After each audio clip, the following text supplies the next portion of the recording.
इस क्वेश्चन को ध्यान से देखो। इस क्वेश्चन में कुछ नहीं है, हमें बोला है कि consider the ellipse X square divide by 9 plus Y square divide by 4 equal to 1 है। तो अगर किसी एक पॉइंट से इसको टेंजेंट ड्रॉ किया जा रहा है ये दो जगह पे, पहला तो जो है जो कंडीशन दिया है P square divide by 9 plus Q square divide by 4 equal to 1, इस पर जो भी कंडीशन दिए हैं हमारे पास इसको हम फॉलो करते हैं और इसको हम सॉल्व करते हैं। एक बार 2 मिनट के लिए तुम लोग सोचो क्या हो सकता है। देखो ध्यान से देखो, कुछ नहीं करना है इसमें, बस सिंपल जो चीज़ बोला है वो हमें फॉलो करना है। देखो मान लेते हैं हमारे पास एक इलिप्स है, क्या है, एक इलिप्स है।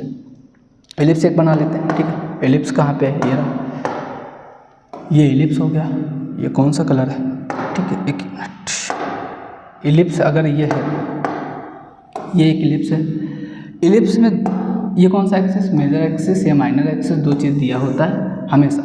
अब ना एक पॉइंट पे है फर्स्ट कोऑर्डिनेट में, मान लेते हैं एस यहाँ पे है, यहाँ से इस पर टेंजेंट ड्रॉ किया गया, P square divide by 9 Q square divide by 2 tangent draw from इतना and ellipse point T fourth coordinate इतना है, तो वर्टेक्स इतना दिया गया है।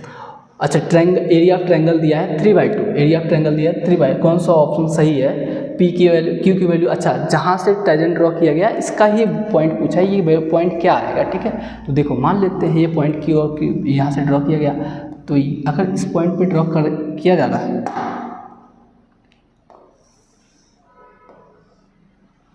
इस पॉइंट पे अगर ड्रॉ किया जा रहा है, यहाँ पे ले लो थोड़ा सा, ठीक है, ये फोर्थ क्वाड्रेंट में टच कर रहा, मान लेते हैं यहाँ पे टच कर रहा, ठीक। तो ये जो टच कर रहा मान लेते हैं ये अल्फा बीटा है, ये अल्फा बीटा है, और ये जो पॉइंट पे टच कर रहा है ये कितना दिया, अच्छा ये हमें पता चल जाएगा, ये 0,3 होता है, 3,0, और ये वर्टेक्स होता है ये 0,2 हो जाएगा, ये वैल्यू हमें पता है। हमें ना एक चीज़ और दिया है कि आर जो है वर्टेक्स है किसका, ellipse positive X coordinate and O is centre. तो यहाँ पे दिया है ओ, यहाँ पे दिया है आर, यहाँ पे दिया है टी, ठीक है, टेंजेंट टी। तो हमें एक चीज़ और दिया ओ आर टी, मतलब ओ आर टी, तो ये वाली जो वैल्यू है ये हमें ट्रायंगल दिया, ठीक है, ये हमें क्या दिया, ट्रायंगल दिया है। और इस ट्रायंगल में हमें क्या फाइंड आउट करना है, हमें ये फाइंड आउट करना है कि इसका एरिया 3/2 है, तो पी एक्स एस की वैल्यू कितना आएगा, देखो एस की वैल्यू कितना आएगा, एल, यहाँ पे पी और क्यू दिया। तो अगर ये पैरेलल लाइन इसकी वाई एक्सिस मान लेते हैं, ये पूरा वाई एक्सिस है, तो ये 2 एक्सिस जाएगा, तो यानी कि पी की यहाँ पे 2 ऑप्शन दिया, Q equal to 1, Q equal to 1, Q equal to 2, Q equal to 2। तो 1 जो होगा इसके अंदर ही आएगा, इसके अंदर से कोई भी टेंजेंट ड्रॉ नहीं कर पाओगे, तो इसलिए क्यू जो भी पी क्यू आ रहा होगा P,2 मान लेते हैं, क्या मान लेते हैं, P,2 मान लेते हैं। अगर P,2 है तो इसका जो एरिया दिया है, एरिया क्या दिया, ओ आर टी ट्रायंगल दिया, इसका 3/2।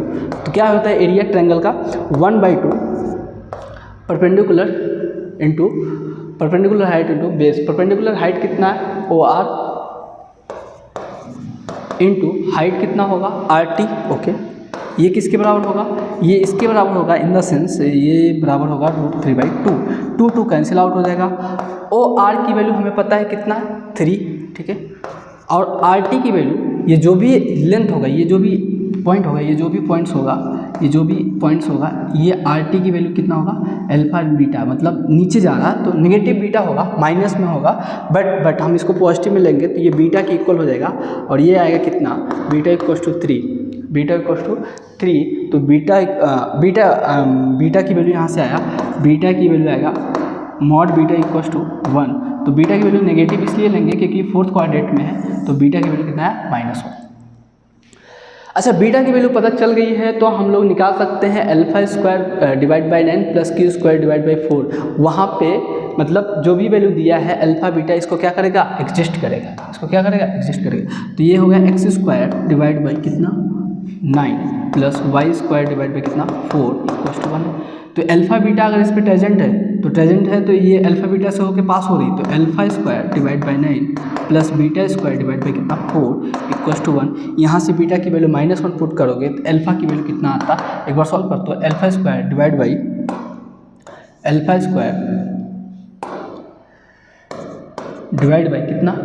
Square divide by 9 plus beta की वैल्यू -1 का होल स्क्वायर डिवाइड बाई कितना, 4 इक्वल टू कितना, 1 दिया है, ठीक।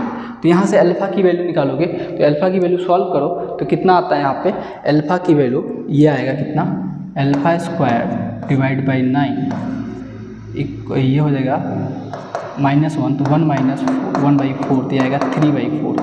ठीक, तो यहाँ पे अल्फ़ा की वैल्यू आया, यहाँ पे अल्फ़ा की वैल्यू आया हमारे पास अल्फ़ा स्क्वायर 27 डिवाइड बाई 4, तो अल्फ़ा की वैल्यू आएगा 3√3 डिवाइड बाई 2। ठीक है, 3√3 डिवाइड बाई 2 आएगा। अगर 3√3 डिवाइड बाई 2 आया है तो अल्फ़ा की वैल्यू मिलने के बाद हम लोग टेंजेंट टी पे लाइन जो ड्रॉ किया था उस पर हम क्या करेंगे, पॉइंट पुट कर देंगे। टेंजेंट के लिए क्या होता है, x into x1 plus y into y1, जो भी वैल्यू दिया है, एक कांस्टेंट दिया तो कांस्टेंट लिखते, और कुछ दिया होता तो और कुछ लिखते। तो हम वो वाला टेंजेंट वाला फॉर्मूला t=0 का फॉर्मूला लगा देंगे। t=0 का फॉर्मूला क्या होता है मुझे बता दो। अगर x इलिप्स है तो इलिप्स के लिए क्या होगा, x into x1 divide by a square plus y into y1 divide by b square equal to 1। ठीक है, ये दिया है। तो x इंटू x1 मतलब x इंटू x1 अल्फ़ा और बीटा आ ही गया। अल्फ़ा की वैल्यू कितना है, अल्फ़ा की वैल्यू है इतना, x इंटू 3√3 डिवाइड बाई कितना, divide by 2 into a square की वैल्यू हमें पता है कितना था 9, प्लस यहाँ पे आएगा y इंटू y1 की वैल्यू कितना है, माइनस मतलब बीटा की value -1 divide by b square मतलब 4 इक्वल टू 1। अच्छा, x और y की वैल्यू भी हमें पता है, x एंड y की वैल्यू हमें पता है कितना होगा, x की वैल्यू p कॉमा मतलब x और y की वैल्यू कितना है, कहाँ से है, p कहाँ से ड्रॉ किया था, p,2 से ड्रॉ किया था। तो x की वैल्यू p हो गई और y की वैल्यू 2 हो गया, और y की वैल्यू 2 पुट कर दो तो हमारा आंसर आ जाएगा। एक बार चेक कर लो कितना आ रहा, पुट करो। यहाँ से ड्रॉ किया था ना,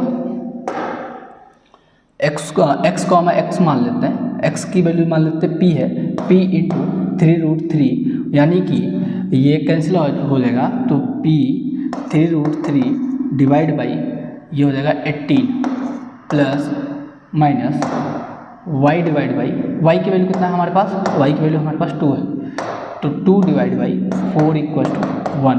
तो यहाँ से p की वैल्यू आया हमारे पास 4 1 जा 4 2 जा इतना, तो p की वैल्यू आया 3√3, तो ये कैंसिल आउट हो जाएगा तो बचेगा 3√3। सॉल्व, ठीक है। चलो इसका कौन सा ऑप्शन आएगा, फर्स्ट ऑप्शन। ठीक है, फर्स्ट ऑप्शन।